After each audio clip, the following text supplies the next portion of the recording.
Hello বন্ধুরা, সবাই কেমন আছো? আশা করি ভালো আছো। তো আমরা কিন্তু বেশি ভালো নেই। একের পর এক ভগবান কি যে পরীক্ষা নিচ্ছে বুঝে উঠতে পারছি না। একের পর এক ঝামেলা, একের পর এক এই বিপদে পড়েই আছি। জানি না ভগবান কবে একটু ও, ভালো ভগবান কবে ভালো সময় দেখাবে। তো দেখো, এদিকে মেয়ে আমার খুব অসুস্থ, তো ওকে নিয়ে হাসপাতালে ভর্তি হয়েছে। আর এদিকে দেখো সিস্টার এসে স্যালাইন দিচ্ছিল, স্যালাইন দিল, ইঞ্জেকশন দিল হাতে চ্যানেল করে। তো মেয়ে আমার খুবই কাঁদছিল, তো বেডে শুতে চাইছে না। তো আমি ওকে নিয়ে একটু শুলাম যে তুই ঘুমা। আর এদিকে মা দেখো একটু ভিডিও করে দিল। তো ভিডিওগুলো ভালোভাবে করতে পারিনি, যেরকম সেরকমভাবে করেছিলাম, তো সেটুকুই এডিট করে তোমাদের সাথে শেয়ার করছি।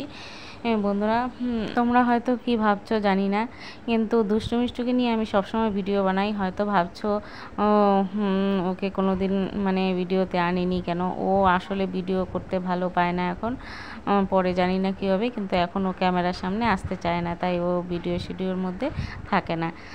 তো হঠাৎ করে অসুস্থ হয়ে যাওয়ায় ওকে নিয়ে আলিপুর এসেছি ডাক্তার দেখাতে। তো ডাক্তারবাবু ভর্তি লিখলো, তাই ভর্তি হয়ে গেলাম। আর হাসপাতালে থাকা কতটা অস্বস্তির, মানে কতটা এই গরমের মধ্যে মানে কীরকম লাগে সেটা তোমরা সবাই জানো।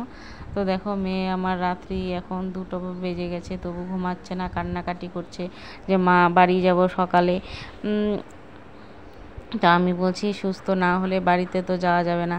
তারপরের দিন দেখো, দিদিভাই আমাদের জন্য রান্না করে অনেক কিছু পাঠিয়ে দিল খাওয়ার জন্য। তো হাসপাতালে থাকলে তো খাওয়া যায় না, সেটা সবাই জানো। তো মেয়ে তো খেতেই চাইছে না, তো জোর জবরদস্তি আমি একটু খাইয়ে দিলাম। বলছে আমার হাত ব্যথা করছে, আর হাতটা ফুলেও গেছে।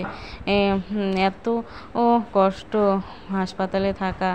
তো মেয়ের হাত ফুলে যাওয়াতে এই হাতের চ্যানেল খুলে আরেক হাতে করেছে।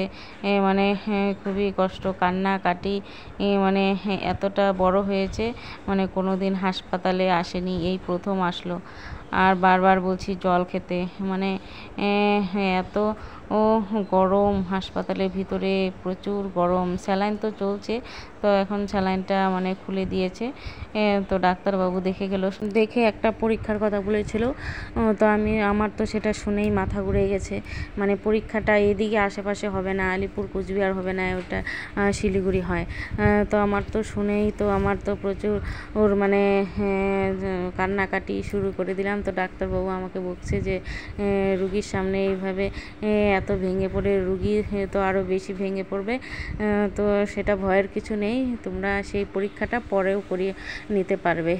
তো বলে তো ডাক্তারবাবু চলে গেল, ছুটি লিখে বলল ছুটি। তো এখন অনেকটা সুস্থ আছে, তোমরা পরীক্ষাটা আর একটু যখন ও সুস্থ হবে তারপরে মানে করিয়ে নিতে পারবে, মানে পরীক্ষাটা যে টেস্টটা দিয়েছে সেটা। তো যাই হোক, ছুটি হয়ে গেছে, মেয়ে আমার খুব খুশি, এখন আগের থেকে অনেকটা সুস্থ। বাড়ি যাবে বলে আরও খুশি হয়ে গেছে। তো আমি এদিকে দেখো চুল টুল আসবে, ওকে রেডি করিয়ে দিচ্ছি। আর ব্যাগ ট্যাগ সব গুছানো হয়ে গেছে। তো এখন আমরা বাড়ি যাব। আর ও মনে মনে কত রাগ হচ্ছে, দেখো আমি যে ভিডিও বানাচ্ছি, ও কিন্তু খুব রাগ হচ্ছে।